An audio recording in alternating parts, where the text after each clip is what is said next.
Good morning and welcome. My name is Tamsin Russell and I'm the Workforce Development Lead at the Museums Association. And as a visual description, I'm a white woman in my early 50s with a blunt fringe, red lipstick, black glasses and a stripy canvas in the background. And I'm delighted to be in this virtual space with all of you for our first Members Together online. And if you're watching from the recording, you are in for a treat. We have some fantastic speakers and hopefully some really good insights and sharing from everybody in that virtual space. The aims of these sessions are to provide dedicated time to look at an area of practice that resonates with the challenges of the sector and specifically associated with our campaign priorities as a Museums Association. So today our focus is on wellbeing. Before we get started, I want to just make sure that I've got some sort of quick housekeeping announcements and everybody is aware of what's available here in terms of support. So firstly of all, if you require closed captioning, you can activate this and access this from your own menu bar. You can get subtitles in real time, but equally you can download the full transcript in its entirety. While we are presenting, please do put your mics on mute unless you want to ask questions or when we get to sort of the debrief stage of the hour and a half that we're together. And the event will remain open. So if for whatever reason there is an emergency at work or you need to, or your Wi-Fi drops out, whatever it might be, just feel free to come back in the waiting room and Geraldine will let you in. As many of you know, my philosophy is around if we all share, we all learn. So I really would encourage you to use the chat function to let us know where you're zooming in from, to give us any hints and tips, any links, any reflections, any comments. We will be downloading the chat function and then making that available after the event. Although for questions, sometimes it can be quite hard to pull out the questions for the panel. So today, and in our other events, we're currently trialling something called Slido. So some of you may be very familiar with this. If you're not, the good news is it is intuitive. And Geraldine's going to put the link in the chat for everybody. And this is just a way for you to be able to pop a question in anonymously. And we will then be looking at those questions and sharing those out for the panel directly after the panel discussion. But equally, if you've still got any other sort of broader questions that you would like us to respond to at some point, feel free to carry on using the Slido. You can use the app as well, rather than the desktop version. If you are finding it difficult to use Slido, though, please feel free to use the chat function, but just prefix whatever you're going to say with question in bold and also Q&A. I want to remind everybody that this is a safe space, a respectful space. We want everyone to feel welcomed. So we do have a code of conduct for all of our events, both in person and also online. And finally, just to let you know that the recording of this will be made available. We'll also be sending you an evaluation form. This is our first Members Together online event, so we're really interested in your feedback. And so just keep an eye out for any emails that are coming through later today. So that's the housekeeping done. Let me just introduce today's session more broadly. So our wellbeing campaign was launched in February 2023 as a direct response to feedback we had gathered through some comprehensive research in 2022, where we asked the sector to reflect on the factors within their workplaces that were having negative impacts or positive impacts on their well-being, as well as how organisations were responding. What that meant was that there were very clear areas of good practice, patchy practice, but certainly overwhelmingly, there were opportunities to improve our experience of work and its impacts on our own well-being. So our campaign aims are to raise awareness and showcase that good practice. We've got a call out at the moment for case studies, so please, if you want to showcase your organisation, please do so. We also wanted to work with museums and others to provide advice, support and programs, and hopefully what you'll see later on in the session are signposts to some of that work and some other work that we've got planned in. And within all of this, we're really mindful of the fact that all of our interactions ultimately affect and inform the experience of our visitors and our communities, and that those visitors and communities, they themselves are experiencing a raft of different factors, whether it be microaggressions, hostile environments, financial precarity, that mean they often come to our spaces looking for a refuge, looking for a hub. And many of our programs specifically are designed to support that community engagement. So within all of this, we need to be thinking about what we need to do for ourselves, but also what does that look like for our communities. So hopefully we're going to deliver some of those aims over the next hour and a half. And we are going to hear from our speakers in one moment before moving on to breakout sessions. And those breakout sessions have been put in place really to enable you to have a conversation. It's quite hard to listen for an hour and a half. So we really would encourage you either, to listen or to contribute, but please feel free to think about what your own boundaries are and what you're happy to disclose as part of those conversations. I'm then going to provide a little bit more context and signpost you to some of those resources and models that might be able to help you as an individual or as a line manager. And then talk about future. And what does that mean for you? So what's the one thing you are going to do as a result of today's session that might have a positive impact on your well-being? So that's what we're going to be doing today. Welcome to the space. Feel free to work within whatever you feel comfortable. Feel free to step away if there's content that you find unable to listen to or participate in. I should say that there isn't going to be anything significant. We haven't got any specific trigger or content warnings, but everyone is individual. So we want to make sure you will feel comfortable, feeling absolutely fine to step away and then step back into this space. So I'm now going to start the session. And I'd like to welcome our panelists, our speakers to the space. Each speaker will introduce themselves and their area of work. And then I am going to ask some questions, but more importantly, I'd like you to be thinking around the questions that you would like to ask these four individuals that are active in this space. Your questions could be generic, and that's fine, or you might have a particular question that you'd like to ask a particular speaker, and that's also fine, just to make sure that we are aware of who the question should be being centred at. And I'm also really conscious that sometimes it feels hard to ask a question in public, even if it's anonymous. So feel free to reflect and email me any other questions after today's event. We're here to support you in your well-being. So without further ado, I'm now going to hand over to our panel, and I'd like to hear from Anna and Beloved and Jenny and then Kate. But over to you. So Anna and Jenny, if you'd like to talk about your projects in particular, and then we'll come to Beloved and Kate in one moment. Hello, everybody. Thanks very much, Tamsin, for introducing the session. My name's Anna Woodham, and I'm going to be speaking with Dr. Jennie Morgan. We are both academics. I work at King's College in London, where I am currently located, and Jennie works at the University of Stirling. I'm a senior lecturer in Museum and Heritage Studies, and Jennie is a senior lecturer in Heritage. So I'm going to just introduce myself, and then I'm going to hand over to Jennie, and she's going to introduce herself. And then Jennie's going to pass back to me, and I'll say a little bit more just to introduce our project and tell you a little bit more about that. So my research as a researcher in Museum and Heritage Studies has focused on museums, and really, I suppose, specifically collections and collections management in challenging and changing times. So this has taken a focus in different ways, including museums and climate change. And that is actually what brought me to this subject of museums and well-being. Over to you, Jennie. Thanks, Anna.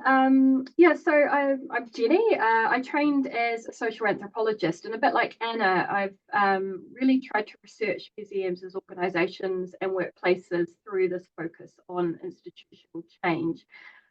Most recently, I worked on quite a large heritage futures project with my colleagues. We looked at the opportunities and challenges around what we called curating profusion. So again, quite a collections management focus, and that included delving into related practices, really. So things like contemporary collecting, museum storage, significance assessment, and collections review and disposal. So Anna, back to you. We are really, really thrilled to be able to talk here in this space this morning. So thanks, Tamsin, for inviting us. And we're going to be talking about a current research collaboration that we have underway. So this is a funded research project. It's a small grant from the Royal Society of Edinburgh to run a couple of workshops on the topic of emotions in museum work. We had our first workshop up in the University of Stirling in May, and we're going to have our second workshop next month here in London. And our focus in this work has really brought us into conversation with museums and heritage practitioners around how emotions are experienced within museum and heritage space, and through a range of different museum jobs across the sector.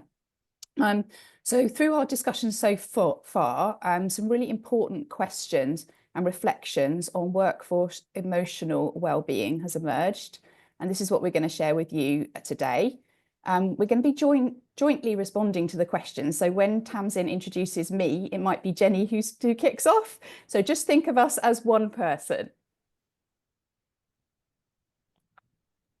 Over to you, Jennie. I think that's all I have to say. I think Tamsin's continuing on with the introductions. Oh, is she? Sorry, Tamsin. Brilliant. Over to you, beloved.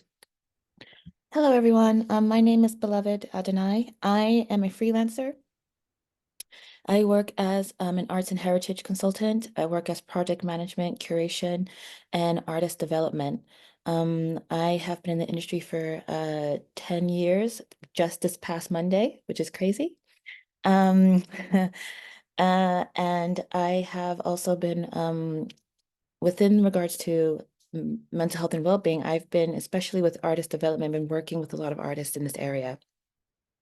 And so look forward to having this conversation with you. I also sit as a Museum Association board member and also as like the interim chair for PECOM platform. Thank you, Kate. Over to you. Sorry, Tamsin, can I just clarify, do you want me to talk longer or just introduce myself? I think you can introduce yourself and then talk longer. That's fine. Perfect. That's fine. Cool. So hi everybody. My name is Kate Fellows and I am the Head of Learning and Access for Leeds Museums and Galleries as my day job. I'm a white woman in my early 40s with short brown bobbed hair and wearing a pink cardigan, and I've got blue and white striped wallpaper behind me. So as part of my day job, I lead on our workforce development plan across the 8 venues that we manage. People are our greatest, most awesome and totally brilliant resource we have. So therefore, we want to be really representative as a workforce, nurture and train and support our teams, then kind of send them off into the wider world as wonderful advocates of Leeds, because, you know, Leeds, greatest city in the world. So this is learning in its widest sense, but in lots of places, this would probably fit under an HR role. And indeed, I've learned a lot about HR as I've done this process.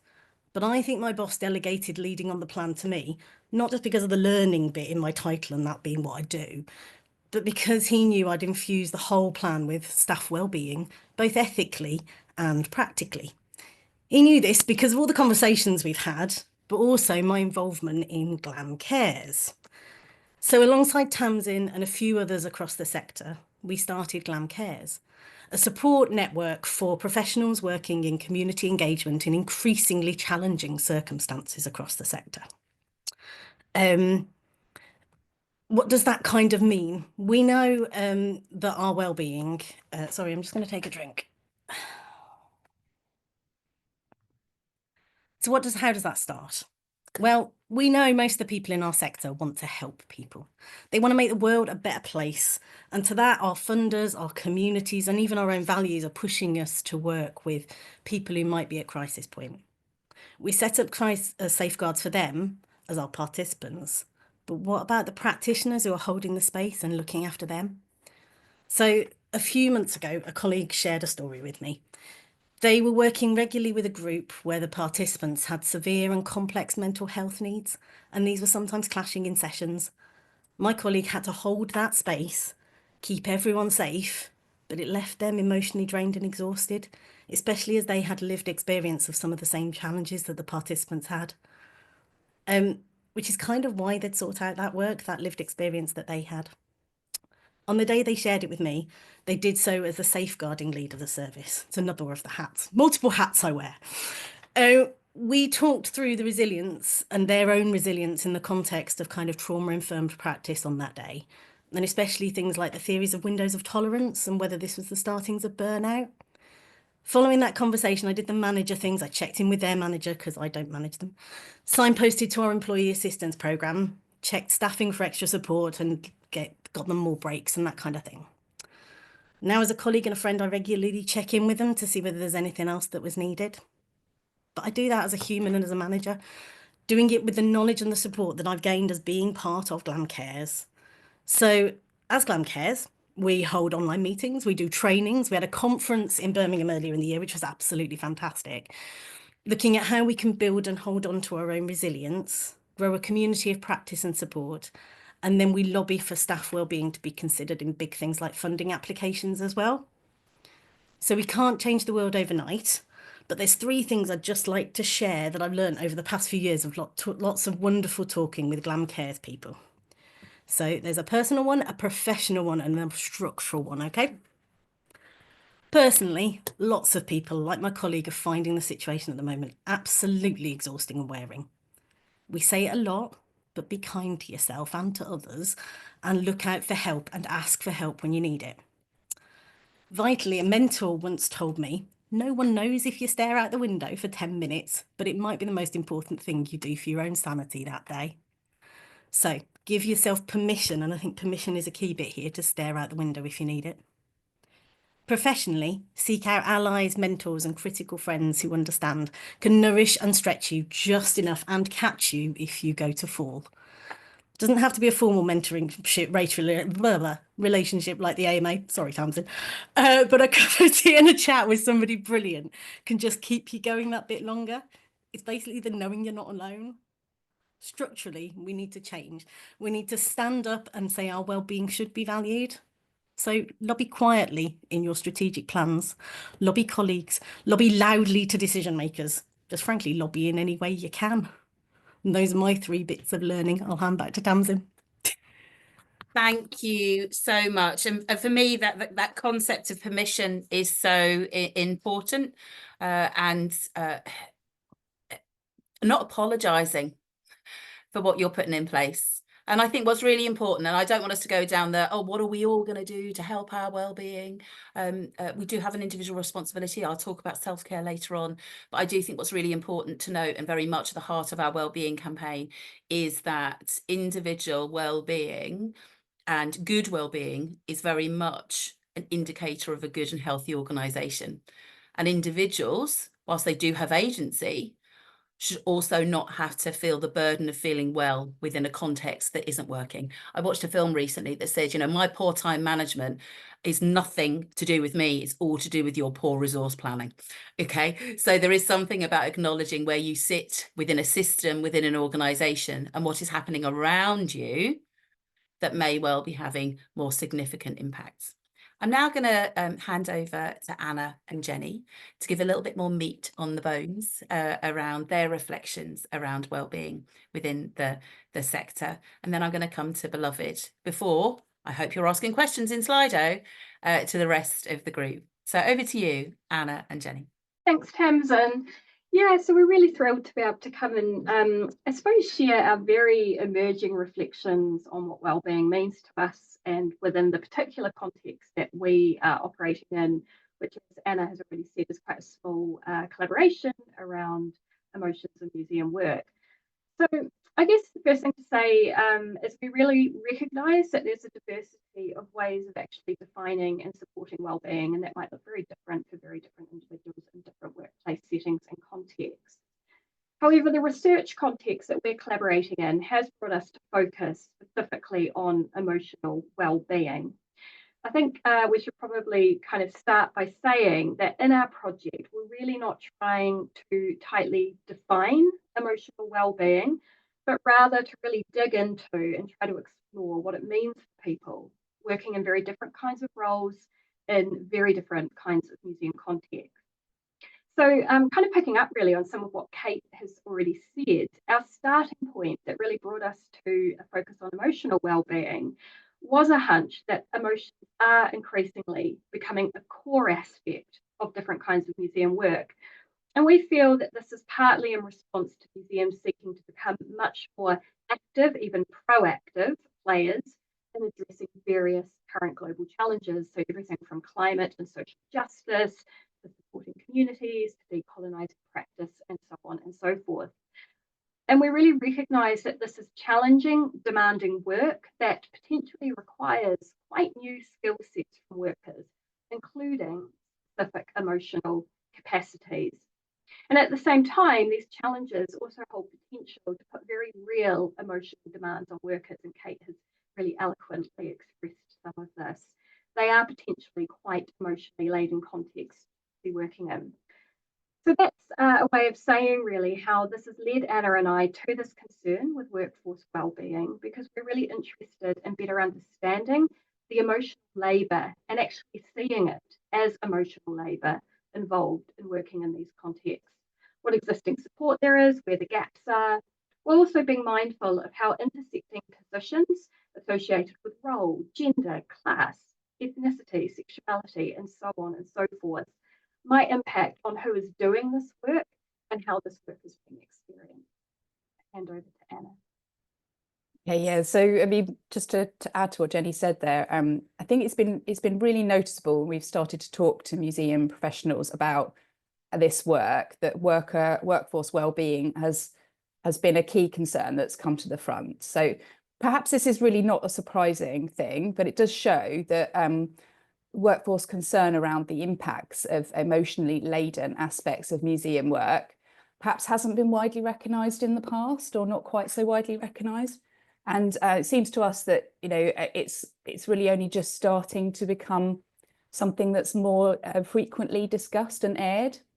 And what people have expressed to us as worker wellbeing are often a concern with the more negative or difficult or troubling emotions, such as overload, uncertainty, frustration, fear of getting things wrong seems to be a really biggie, you know, perfectionism.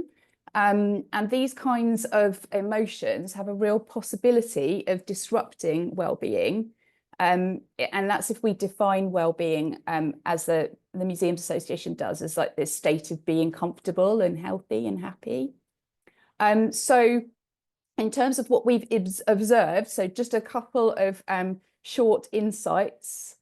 So far we have observed that, Jennie, do you want to take over? Are we going into this question now, or does Tam, or will we come back to that? No, carry We on. can carry on. Brilliant. Okay. Yeah. So, I mean, the first thing to say, as is evidenced by the remarkable sign up to this event today, people are really enthusiastic to talk about emotional labour of their work, particularly with other practitioners. And they've really told us that they appreciate having a safe space in which to do that through the conversations we've been having within the workshops, and also use of, we've got a project website that we've been using for sharing around this topic. I think the link might be shared in the chat. And from that sharing, they've already started to feed back to their own institutions, some saying that they were going to try to model similar conversations in their own workplaces. So we think that this observation tells us something about the importance, actually, of recognising the value of peer-to-peer conversation and learning from shared experience, or creating space for conversation across different levels of the workforce, from management to wider staffing. And this, of course, may potentially include some quite difficult or challenging conversations about emotional wellbeing, and really kind of being open to that. And we've also noticed that this is not only enthusiasm from museum practitioners, but a growing critical mass of researchers touching on emotions in museum work. However, we think that, or we sort of feel that this is currently quite a disjointed conversation in terms of the research space, and we're hoping to try to sort of pull this together a little more coherently in some future work we're going to be doing, particularly next year. And another really quick thing that we've observed as well is that we're not quite sure that we have a very well-developed understanding yet of exactly what makes emotions in museum work distinctive from other kinds of workplaces and organisations. But we certainly believe that it is distinctive in different ways, and that this is actually something that we need to delve into a little bit more deeply and research in a kind of more focused way. So we have, for example, noticed that there's an emerging concern around emotional labour of working with collections that have difficult paths and narratives, not only experienced by museum staff, but of course by audiences as well. And linking to this point, and our kind of, I guess, our final quick observation for now, is that emotional work in museums is going on in a diverse range of roles across museums. And we need to recognise this, that perhaps not everybody in an organisation experiences emotions differently in the same way in their roles. But we don't have clarity necessarily around what support is available for these different roles.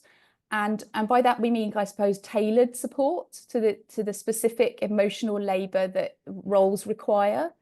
So, for example, what emotional labour and support would be needed looks potentially maybe quite different for a community outreach officer compared to a curator, compared to an HR officer, etc. And I think that's our quick observations. Thank Tamsin. you. Wonderful.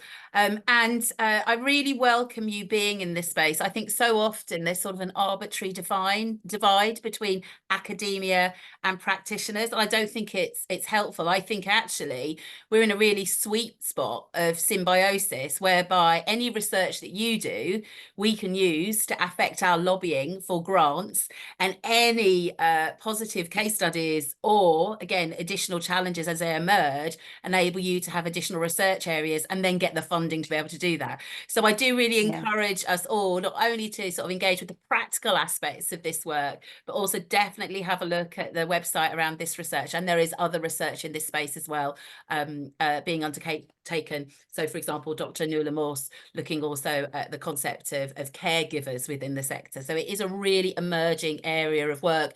And hopefully by looking at both practitioner academic perspectives, you get a different language, a different richness to enable you to articulate what is going on or what you need to put in place. So thank you both. And we'll be coming back with some other questions from the audience and myself in a moment. So I'd like to welcome our last speaker for the panel discussion, Beloved. We already know that you've got 10 years within the sector, and an amazing 10 years that has been. And now just really want to share from your perspective, any observations you have had around the sector and what wellbeing means to you from your practice within that time. So over to you, Beloved. Thank you so much, Tamsin, and hello, everyone. It's crazy because this is quite a raw situation for me having to talk about mental health and well-being, especially with being a freelancer and what that entails. And so if it's okay with everyone, I can, even though I have been employed and dealt with mental health and well-being in that situation, which I will touch on a bit later. But what I will talk about right now is about the idea of what it is to be a freelancer and what that means. I think the first thing I would touch on is about community. When you are a freelancer, there's a lot of isolation that takes place. You're basically on your own, trying to develop a business, trying to develop a service that you hope would be successful and that you're able to sustain as much as possible. And for me, in the months of doing that, I have been freelancing with different organizations in that. And so what I've noticed, like, for example, if you don't mind, I will share something like that was a little personal. Recently, a couple of months ago, I was working for an organization. They have no HR because they're within a different building. And unfortunately, I was dealing with a situation where, due to difference of opinion, the certain party decided to threaten me. And that led to me, unfortunately, having to cancel a symposium that I was planning because of safeguarding. And unfortunately, in that process, safeguarding wasn't really implemented by my then line manager. And so the reason why I talk about community is because I really needed advice on what to do and how to go about it. And I was just really fortunate that I had Museum Detox. I don't usually go for them for like things like this because I tend to keep a lot of the stuff that I go through to myself because that's just a part of my personality. But in this instance, taking into consideration the escalation of what was taking place, I reached out to them, and I can't tell you how overwhelmingly touched I was at the fact that they were able to email me back and give me advice. People wanted to reach out to me on phone and talk to me.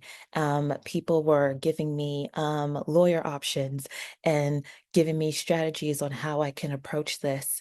Long story short, I was able to resolve it the best way I could, and leaving the organization as good as possible.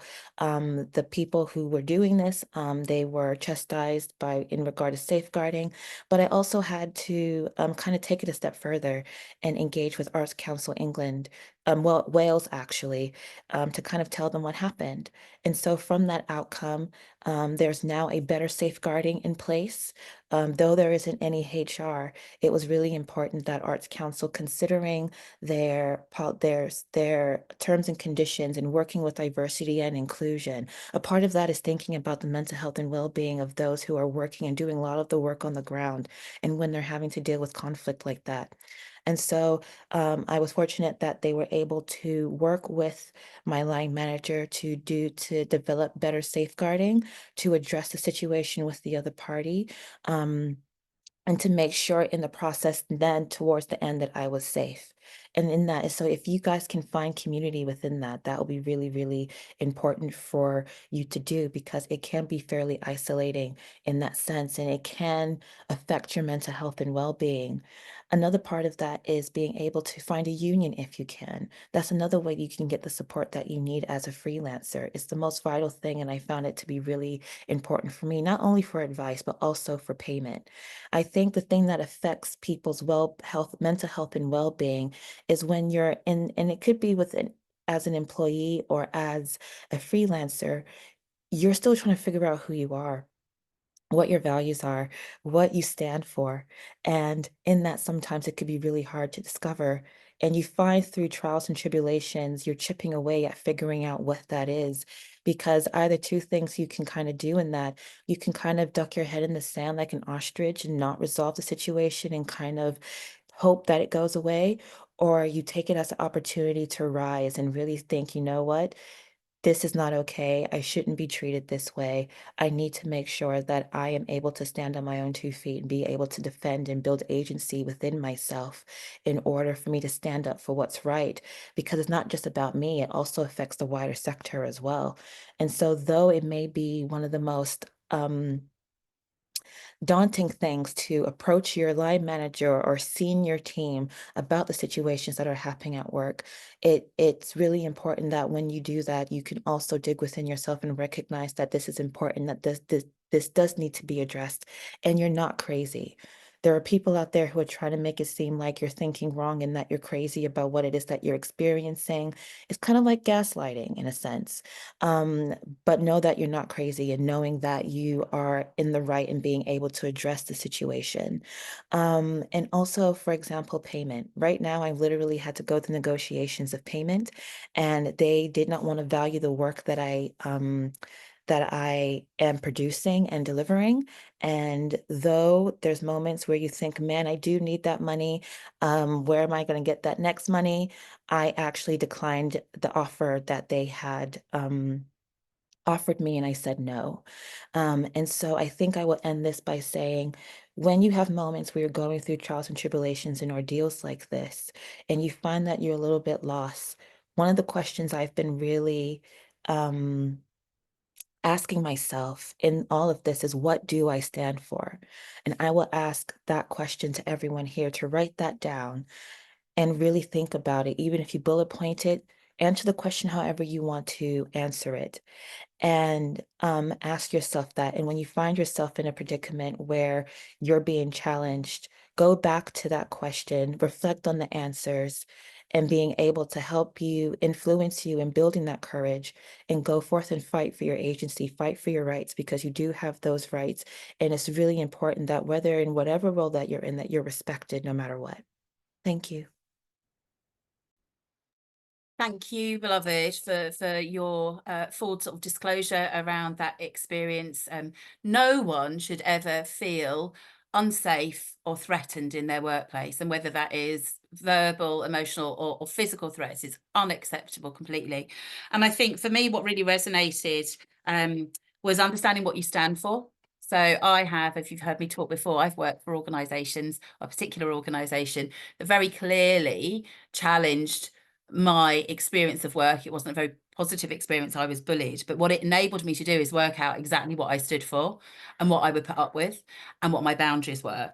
And I think, you know, to escalate is a choice that we have. But what I would say is sometimes you're not in the right place to make that choice.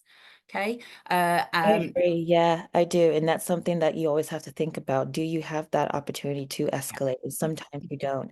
And so sometimes then you find, what do you do? Do you just kind of, you've gone as far as you can, kind of fight for yourself in that, right, to make sure you're treated well, and then bow out when you can, because you again, if you are a freelancer, you can leave that situation, and even as an employee, you can leave that situation. You don't have to stay. Completely. Thank you so much. So we do have a couple of questions on Slido. So I'm going to get those questions out first of all, and I will ask you know, generically to everybody online. So one of the questions was, does anyone have any good techniques or approaches to deal with colleagues overstepping work boundaries? So I don't know if anyone has either had to deploy some techniques themselves, or whether they have seen techniques shared. I can start while you guys are thinking, if that's okay. So I think that a blurry line has come for me from social media, and I'm probably sometimes in my social media exchanges with people, I might use a direct message directly to them around something, but it's usually quite light touch. Probably loads of people in the audience are saying, really, is it light touch?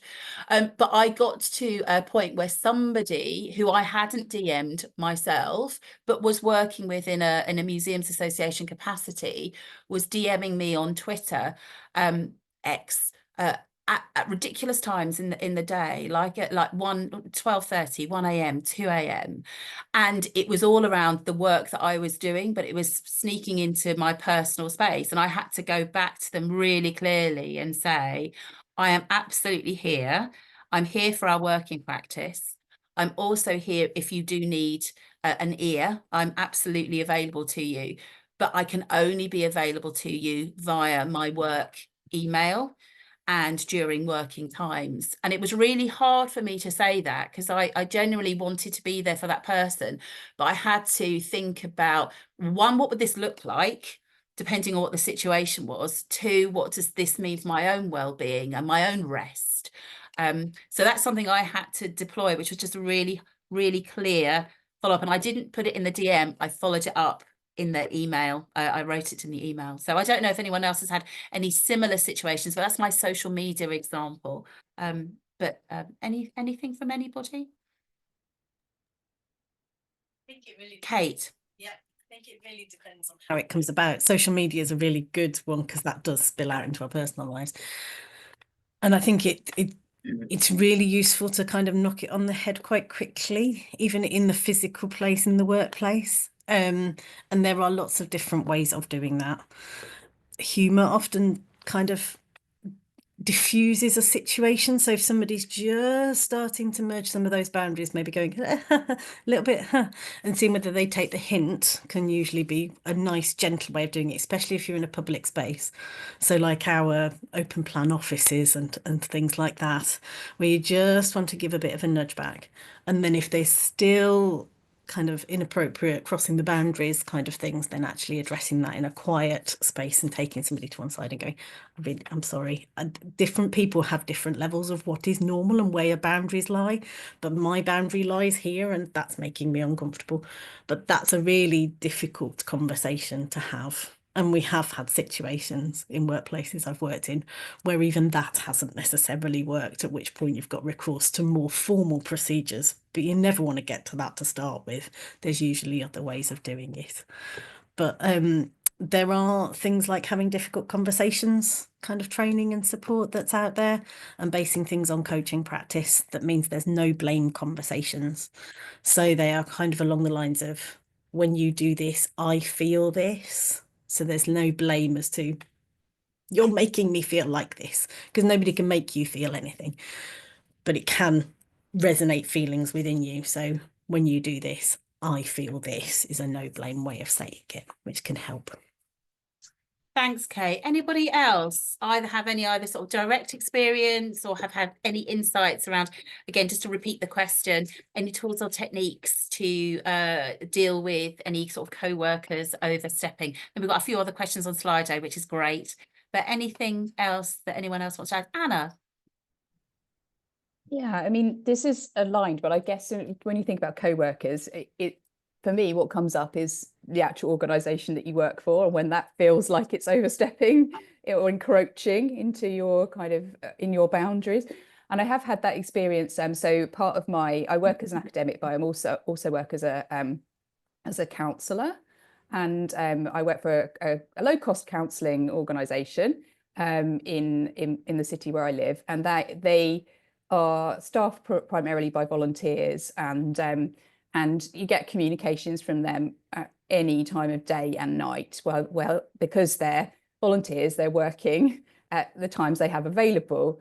And sometimes that can just be completely overwhelming. So I think for me, that's a parallel. And that is about, I've dealt with that by really not apologizing about my own boundaries, knowing that I finish work at this time of day and I don't engage until the next time I'm part of that organization. And it's not just a social media thing, but different organizations use different kinds of platforms that have alerts and things like that pop up. And I've totally removed those from my phone and everything like that. It was hard.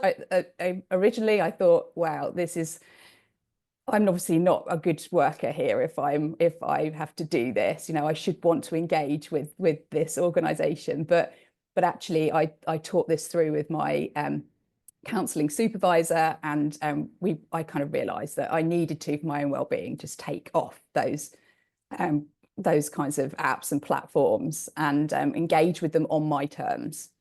That's it, really, I think. Thank you.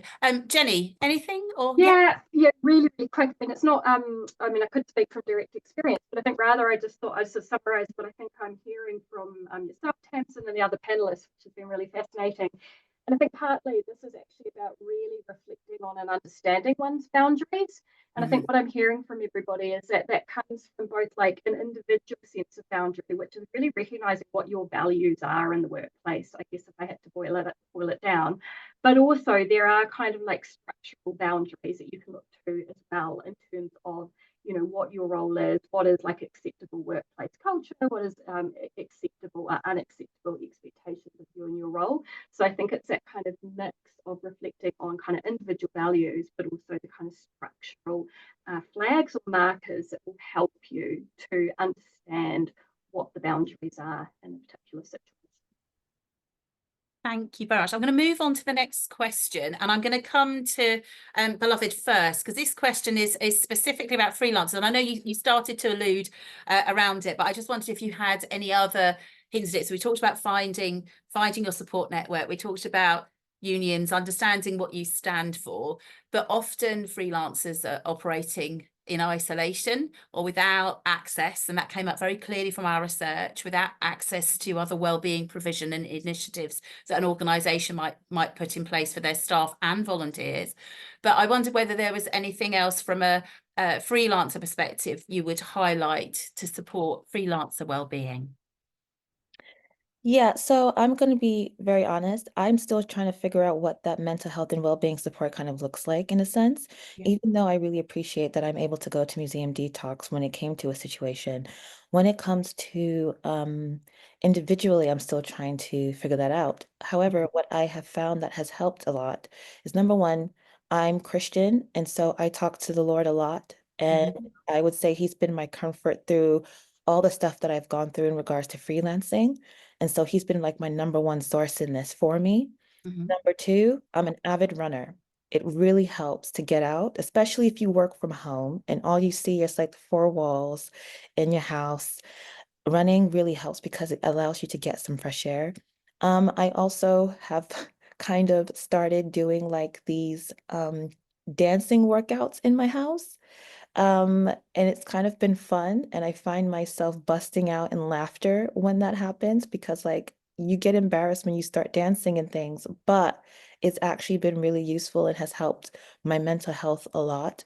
And so, until I'm able to find that space where I can get like the proper support needed when it comes to mental health and well-being, I found like those little antidotes to really help me. But I think fundamentally, like me having my faith in Christ has really kept me as sane as possible through a lot of the stuff that's been taking place as a freelancer. And so hopefully that does mean something to someone who's listening. Thank you, beloved. I think it really good reflections around what works for you and who is your guide and what is your support within all of this. When we get into the breakout rooms, which I can say is about 5 minutes time, there will be an opportunity for you to sort of share your reflections, anything that's worked for you. I know I noticed in the chat someone said, oh, I've never heard of windows of tolerance, I think it was, and we've now got a link for that, so that's great. And what I know from having conversations with people around wellbeing is there are lots of models out there. There are lots of tools and techniques out there, and I will be sort of highlighting very quickly in a sort of a Petra Kucha style later on some of those that exist, but some will resonate more with you and some will not work for you. So first of all, it's important to identify what works for you. But if you are somebody that is a line manager, a project manager, anyone that's got a duty of care, is to acknowledge that what works for you in terms of a model and approach may not work for the other people within your teams. And I think sometimes it's all too easy to project, oh, this is a great model, this works for me. But actually it has no resonance, it has no traction with the people that you're working with. So we've still got some 5 minutes or so for questions. So please add one in. I am going to ask a question on Slido. I'm going to ask a question to the group. And my question is, what would you say to leaders in the sector? Okay, so I'm going to come to Anna and Jennie first, then Beloved, and then Kate. So what would you say to leaders in the sector around this subject? Well, that's a great question, Tamsin. I think I would say, or we would say, that well-being is really is not about smoothing out and flattening emotions. It's not about fixing people through removing emotion, but it's about giving voice to them. It's about recognizing them, acknowledging the specific context that these emotions are being surfaced in. And developing this point just slightly, I think we need to better understand the complexities of how these emotions are experienced in museum work, because the same person can feel passion, sadness, joy, anger about their roles at the same time. They could be holding these conflicting emotions. So what I would suggest to leaders is that support needs to make visible or acknowledge this complexity rather than trying to remove it, because we have a hunch really that flattening emotions really undercuts well-being actually in the end. And yeah, and really I think that's what I'd say in a nutshell to leaders. Thank you. Jennie, anything else you'd like to add?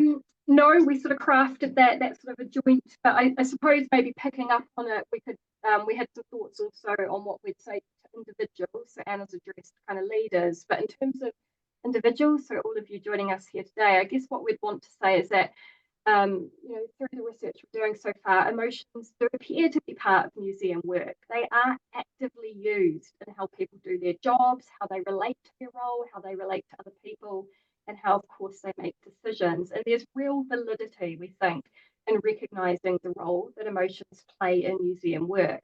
So if we take, looking beyond museums, a nurse or a therapist, for example, these are really obvious professions where we not only expect, but we value an emotional skill set as part of what these professions do in terms of their caring work.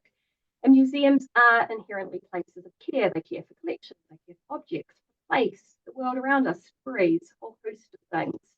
So I guess what Anna and I would really want to say to individuals working within the sector is that it's perhaps not surprising then that emotions are part of this caring work. But perhaps we just need to kind of value them a little bit more. We're also, Anna and I, sort of picking up on that, we're saying, I think we need to be clear. We're not saying that, suggesting that people need to suddenly be a lot more emotional at work. We're not suggesting everybody needs to start showing emotions at work. And we're also not suggesting that everybody shows or interprets or uses emotions in the same way. But we are suggesting perhaps a mindfulness or an attention to when and how emotions are being used, maybe thinking about particular touch points of a particular role when emotions are being used, and then using that to reflect on whether that work feels supported in that moment in ways that are helping worker well-being, whether it's actually being experienced in more detrimental ways. Thank you, Jennie. Beloved, and then Kate, and then we'll move into the breakout rooms. What I would say to leaders, it'll be two things. Number one, don't assume you know what support and safeguarding looks like for your employees or the employees that you're line managing. It's really important that you ask them and you have that conversation with them, not just pull something in place and expect them to accept it. I think there's a bit of that happening at the moment, and the employee doesn't know how to deal with that. And so I'll ask leaders to be considerate and thoughtful of including the employee in that conversation. And so you have a better understanding of who it is that you're working with and how best to support them, and knowing what safeguarding looks like for them. And really asking the question of, okay, what do you need? How can I support you? And what that looks like. There are accessibility writers, documents that can be used that you can also find online, and also I can send to Tamsin if you need like resource that you can use as a line manager or as a leader in order to document that, in order to go through that process, because it asks really great questions. And so you have a better understanding, and you guys are able to create a culture of care, and that person know that they are in a secure environment to be able to engage with you when mental health and well-being does become an issue. And so I find collaborative access writers to be really useful in that matter, because it breaks down those barriers, engage in really important questions, and helps foster a culture where employees know that they are in an environment that they know they can work in, but also feel safe in. Thank you. And for anybody doing any of the Museums Association career programs or professional development programs, we have a document similar to an accessibility rider, which is called a This Is Me document, that individuals can complete to enable them to talk about what needs to be put in place in terms of their physical and psychological support and well-being. So thank you for that. But yeah, do send me that, and then we can share this more broadly. And then finally, Kate, anything you would say to leaders succinctly, she says. Yeah. I would echo what all the other panelists have said and say we need structural and cultural change. And the best way to do that is through inclusive representational spaces that feel safe for everybody, because then if everybody's voice is heard and everybody is understood, then they should create their own cultures of care, and it should become a more personalised thing. Totally take Beloved's point. I think there are some good managers out there who do that, but I think we need to broaden it out so it becomes whole organisational, and that becomes an organisational culture thing, which is far harder to shift. It's like turning a tanker, but I think we can get there in theory, as we all go up through the ranks, folks, if you want to, then we ought to get to the top, and then we ought to create those cultures of care. That might take time, but let's start a mini revolution. On that revolutionary call to arms, and I absolutely agree. We're now going to put you to breakout rooms. So we've got 20 minutes, and Geraldine's going to put you into rooms of about 5 or 6 people to essentially respond to everything you said. Share as much as you want to. Think about hints and tips, tools and techniques, anything that's worked, but I want you to have that conversation. Feel free, if you don't want to participate, just to not join the room. That's absolutely fine. And what I would say is just think about where you are joining this call from in terms of what you are sharing. So just in case there's anybody else in the background listening in, or that might well be affected by what you're saying as well. So we will come back in 20 minutes. We're not going to do any sort of feedback. For me, the richness is in the conversation, but anything you would like to share, please put into the chat function. All right, Geraldine, if you can do your magic, and I'll see you in 20 minutes time.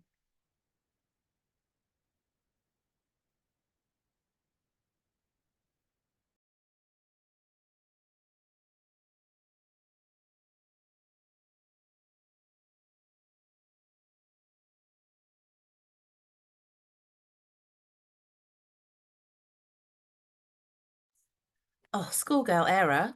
I think everybody's coming back into the space now after the breakout rooms. So I'm going to get started very shortly. Really conscious of time and want to make sure that we finish on time at 10:30. So if I could encourage you, if there has been any tools or techniques you have shared or have resonated with you, any models, any links, you know, the windows of tolerance, the circles of influence, all of those sort of things. If there's anything that was shared as part of your group, feel free to pop that in the chat function, because we can create some additional resources to share. And also, carry on these conversations either virtually or digitally within your own boundaries, she hastens to add.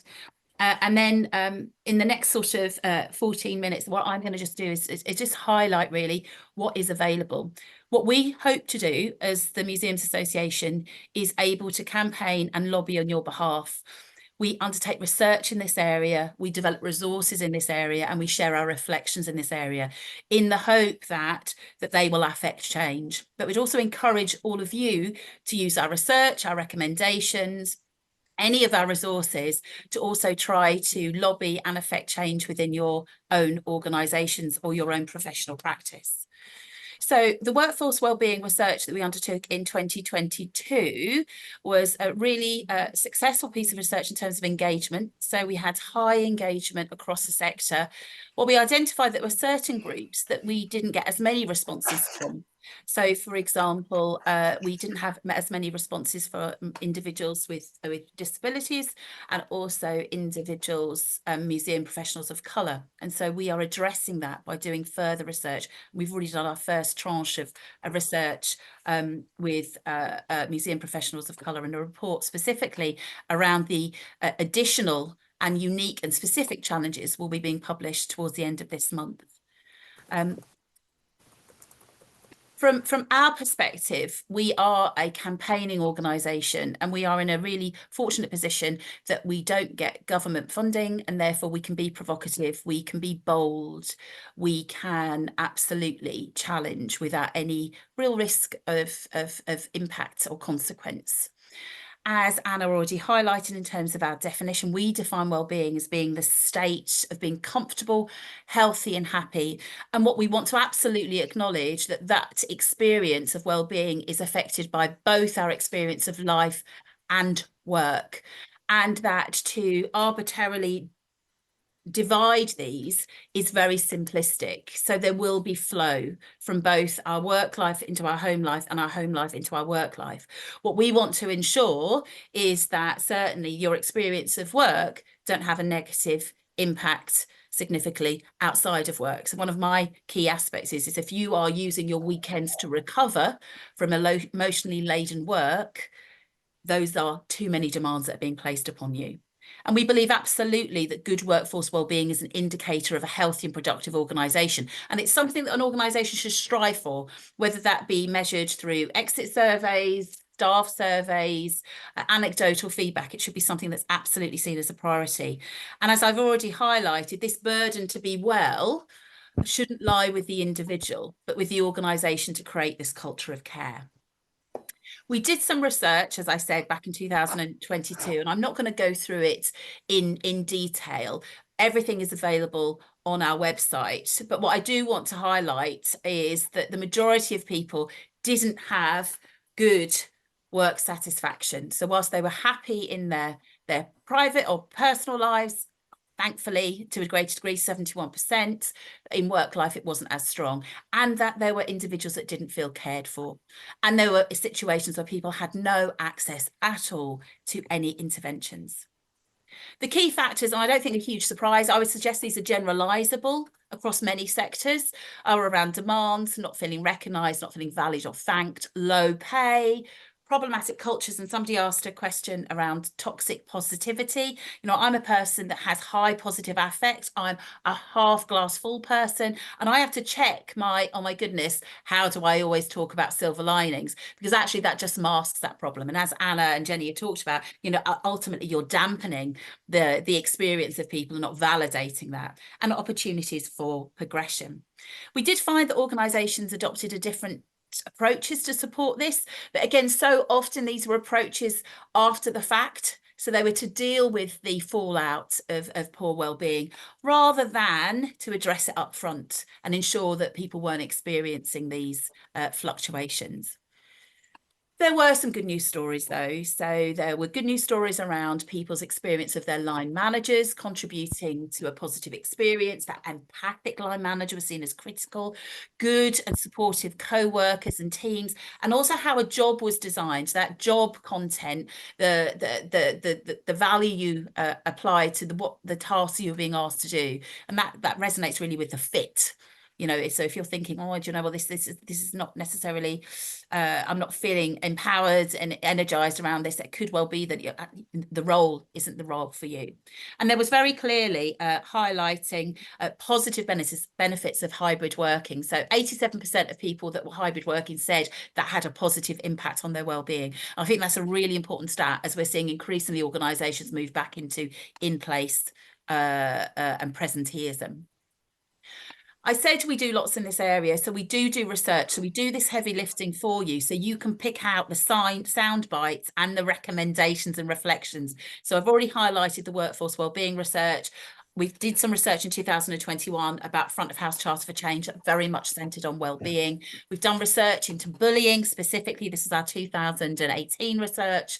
So we do have research there that you can capitalise for your lobbying and improvement aspects.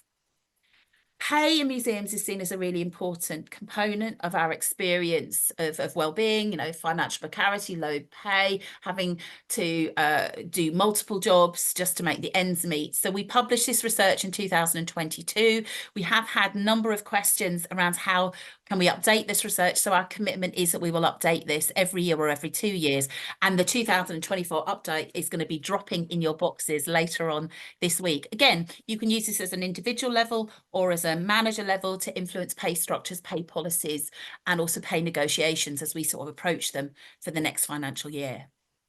To support all of those aspects, we also have a recent new part of guidance around inclusive recruitment and selection. What we knew from our wellbeing research and our bullying research is being a member of a protected group often has additional challenges and impacts on our wellbeing. And inclusive recruitment and selection hopes to address some of those aspects by centering individuals with difference at the heart of our work. And as I've said, I'm really interested in hearing around good practice that exists and also where it perhaps hasn't worked as well. So you had an exploration or anticipation of something was going to work and it didn't work as well. We all share, we all learn from other people's responses. In terms of the resources, we have had a wellbeing hub since the pandemic time, but we do add to it and we are responsive to any particular needs. So I've already highlighted in the chat that we are in the process of developing a resource specifically for supporting the wellbeing of freelancers and consultants. But some other new kids on the block is that we have had some new resources around working during conflict situations, and that's global conflict situations. We've also talked around hate situations in response to hostile environments, the advent of greater transphobia and racism, as we've seen in our cultures. Our eco-anxiety was just published last month, and we will be publishing later on today a document specifically around engaging and having compassionate conversations around well-being as it is associated with the experience of the global majority. As part of our research, we have come up with loads of reflections and recommendations, and I'm in the process of pulling these all together in a single document. I'm too excited. The reason I think this is important is it enables you to do a check or an audit on your own professional practice, on your organisational practice. They can also be prompts for conversation. And one of our key requirements or our recommendations is to create this culture of care. And that is around an organisation prioritising this. And Kate talked about revolution. I'm absolutely up for that. But also don't forget the agency that you have in creating a culture of care in your own team. So those subcultures are really important, as our research demonstrates. Your experience of your co-workers and your line managers ultimately, to a greater degree, affect your experience of work. We did some programs earlier on this year, and we used a variety of tools and techniques to support conversations around well-being. And we ran these programs. Jessica was our facilitator, who was fantastic. I'm not going to go through all of these, but I just wanted to highlight there are lots and lots of different models that are out there. And what we're in the process of doing is taking all of these and translating them into an online learning course for our members, which will be published in the new year. Models very much resonate with you, but they need to resonate with the people that you're supporting with. So whether you're looking at this from a self-care perspective or from a line management perspective, please sort of pay attention. And as Beloved said, you know, ask the people what works for them. Don't make assumptions, don't project what you think, because everyone is so individual in terms of their response and also the additional burdens they're carrying outside of work.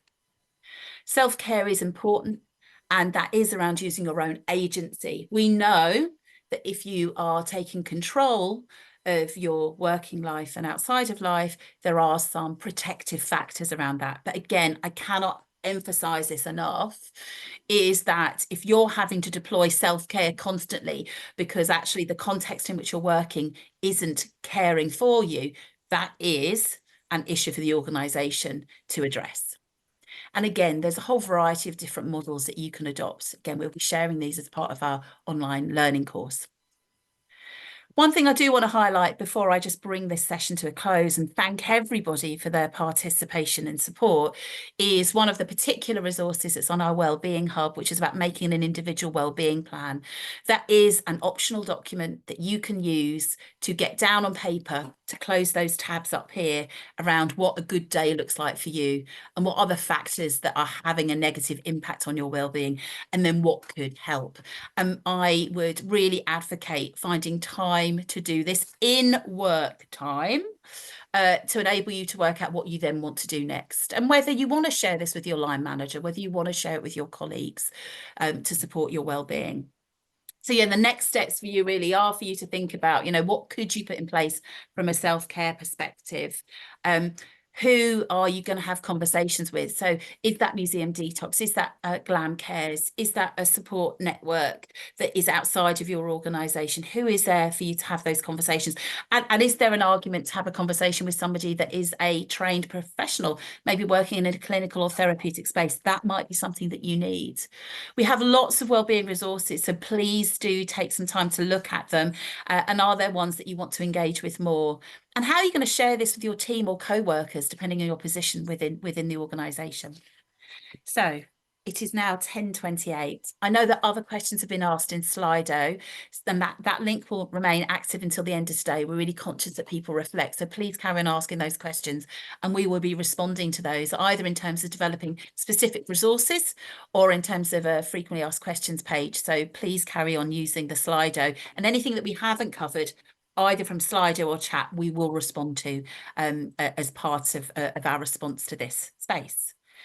So I'm guiding you again to our website. The website does have all of this information, but I appreciate that sometimes having a conversation is more powerful. And that's really what we're here for. So I'd like to just thank everybody in this space for your time and participation and prioritising this. And if you do need any other help or support offline, by reflection, we are here. This is a campaign.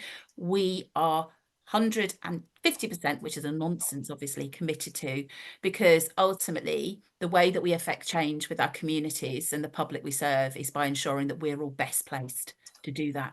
And that's about being as well rested and supported. So thank you to Geraldine. Thank you to my speakers, and goodbye to everybody else. Hope you have a really good Wednesday. Look after yourselves.